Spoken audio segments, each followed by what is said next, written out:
एक बात जीवन में बहुत अनुभव की हम बताते हैं, अपने विचार में संक्रामक विचार ना आने दे। साधक, भगवत प्राप्ति के मार्ग का उपासक अपने विचारों को सद्गुरुदेव के और शत शास्त्रों के विचारों से मिलाए, बस। अन्य के विचार हमें नहीं चाहिए।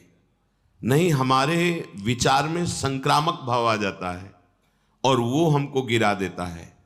ये अपने जीवन का अनुभव कहते हैं। रिश्ते, नाते, संबंध, मित्रता, व्यवहार परमार्थ में नहीं चलता। परमार्थ में सद्गुरु के विचार, शास्त्र का सिद्धांत अपने विचारों को नापने के लिए है कि मेरे विचार सही हैं या गलत। वो सद्गुरु की वाणी और शास्त्र वाणी से सम्मत करते हैं, हाँ ठीक है, बस। फिर किसी की सलाह, किसी के विचार, किसी का उपदेश अपने विचारों में नहीं आना चाहिए। ये बहुत अनुभव की बात कहते हैं। इसमें आप सदैव सुखी रहेंगे, आपकी साधना बढ़ती चली जाएगी। नहीं, अलग अलग विचारधारा के जब हमारे अंदर वो विचार जाते हैं तो हमारी निष्ठा, हमारी श्रद्धा, हमारी साधना डगमगाने लगती है। बहुत ये अनुभव की बात कहते हैं, उसकी व्याख्या करने की जरूरत नहीं। इस बात को केवल मान लीजिए। अपने विचारों को संक्रामक होने से बचाइए। अगर आपके विचार शिष्णोदर परायण पुरुषों के संग से संक्रामक हो गए तो आप चाहे जितने अच्छे साधक हो, आप भ्रष्ट हो जाएंगे। विश्वास कीजिए हमारी बात का। अपने विचारों को संक्रामक न होने दीजिए, दूर से। इसीलिए शास्त्रों में परमार्थ के साधक को असंगोहम पुरुषः, ये सिद्धांत सिद्ध करने के लिए कहा गया है।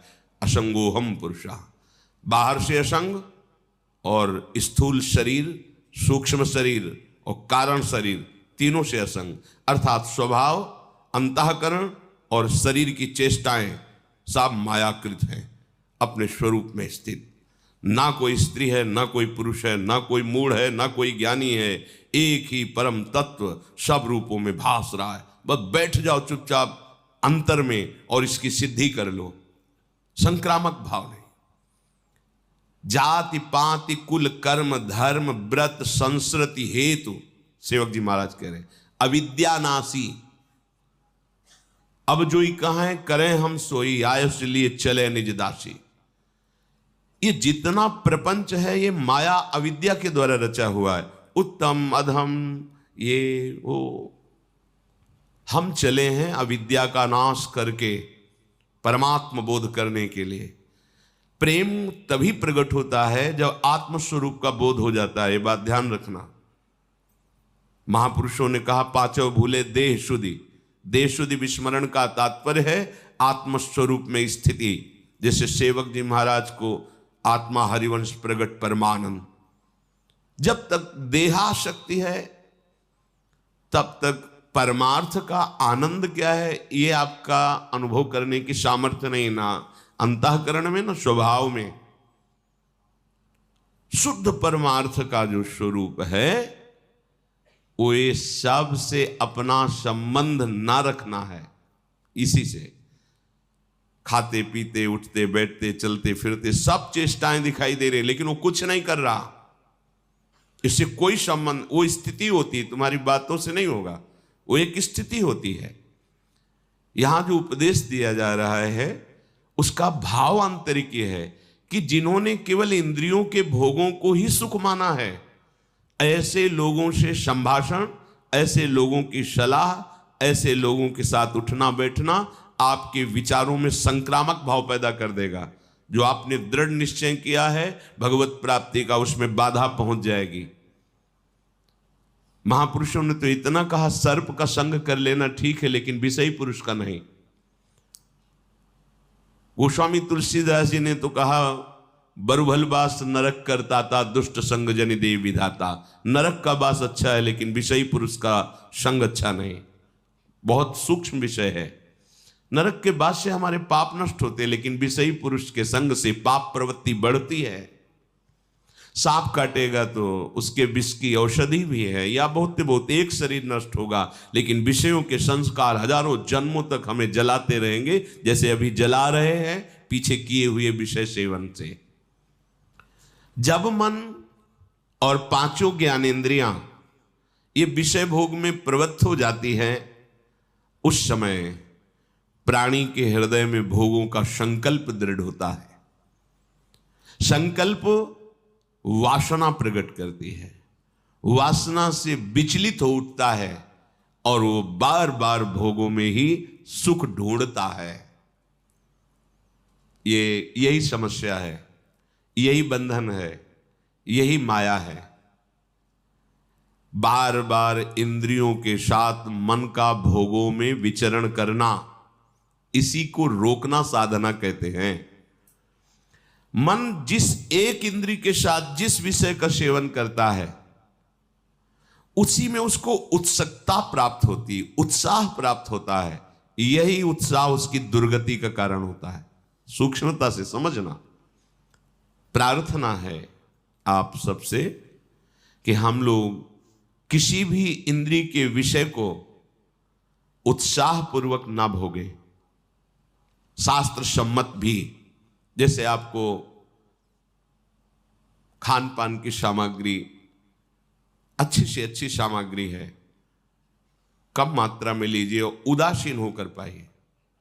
भगवत प्रसाद है बस प्राण पोषण के लिए, अच्छा ऐसा नहीं होना चाहिए। यही उत्साह है। इंद्रियां उत्सुक हो, आज ये उत्सुक हो गई, अब क्या हुआ, उत्साह के साथ जैसे गीली या गर्म मोम में तत्काल छाप लग जाती है, ऐसे आपके अंतःकरण में विषय रस की छाप और बढ़ गई और बढ़ गई। चले थे विषय रस मिटाने के लिए और हमारी उल्टा गति हो रही, विषय रस और पुष्ट हो रहा है।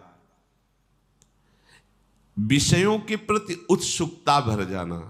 हमने देखा है महापुरुषों को, जब यमुना किनारे बिंदौर की तरफ भ्रमण कर रहे थे, हमारे दो ही मार्ग थे, गंगा का किनारा और यमुना जी किनारा। कभी किसी शहर किसी ग्राम में एक भी रात्रि रुकने का ऐसा कभी नहीं रहा। जहाँ तो कोई देवालय, यमुना किनारे या गंगा किनारे जब भ्रमण किया है, या गांव के बाहर कोई देवालय, उसमें रुकना। तब तक जब तक वृंदावन धाम में श्री जी ने कृपा नहीं, तब तक कभी भिक्षा नहीं मांगी। आकाश वृत्ति का ही आश्रय लिया, जो हमारे पास स्वयं आ जाएगा हम उसको पाएंगे, अन्यथा मांगने का शब्द नहीं था। क्योंकि यौवन अवस्था थी, नगर में प्रवेश होने से हमें डर लगता था, किसकी क्या भावना है, कैसा है। तो गंगा का किनारा हमारे लिए या यमुना किनारा, तो वहाँ एक परमहंस जी मिले, बड़ा दिव्य स्वरूप, कांतिमान तेजो में, एक अचला केवल नीचे, एक झोली जिसमें छांदोग्य उपनिषद, चश्मा और छड़ी, बस वही अचला ऐसे मच्छरों से बचाने के लिए ओढ़ लेते। 2 लंगोटी, एक अचला, एक छड़ी, एक चश्मा, छांदोग्य उपनिषद। ऐसा वैराग्य की देख के एकदम चित्त आकर्षित हो गया। और ब्रह्मबोध संपन्न महापुरुष। तो जैसे भंडारा हो रहा है, प्रयाग में कुछ दिन रुके थे उनके साथ, भंडारा हो तो खबर रखते थे, गए नारायण, नहीं स्वामी जी हमारे यहाँ तो बैठ के पवाया जाता है, तो नारायण अगर आपको देना है तो दे दीजिए, हम बैठेंगे तो नहीं। तो उनका ऐसा प्रभाव था कि सामने वाला फिर कुछ बोल नहीं सकता था।